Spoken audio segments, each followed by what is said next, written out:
È tra le comunità di immigrati che meglio si è integrata ad Agrigento è quella senegalese, in festa per l'arrivo del loro capo religioso Mama Mor Mbacke. Per l'occasione la comunità si è ritrovata al Palazzetto dello Sport Pippo Nicosia per un incontro di preghiera animato proprio dal capo religioso.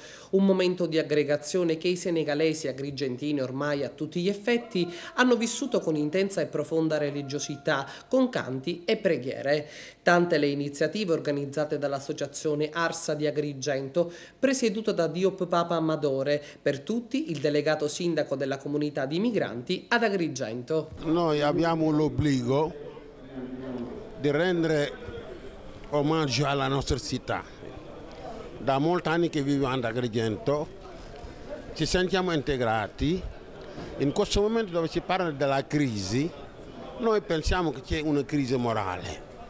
Infatti per questo abbiamo chiamato il capo religioso nostro per animarci la nostra fede, perché sono in questi tempi di crisi che dobbiamo credere in qualcosa, in Dio. E siamo tutti qua, la Sicilia orientale, Catania, Messina, Reggio Calabria, sono tutti qua intorno al capo religioso Mama Mor Mbacke. E tutte le preghiere che stiamo facendo, lo facciamo anche per la città di Agrigento.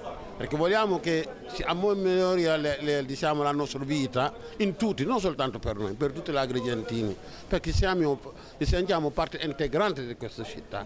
E come riconoscimento non poteva che avere una giornata socioculturale dove facciamo delle preghiere per tutti, al nome di Dio. Ci racconti stamattina della sfilata per le vie principali di Agrigento? A che ora avete iniziato?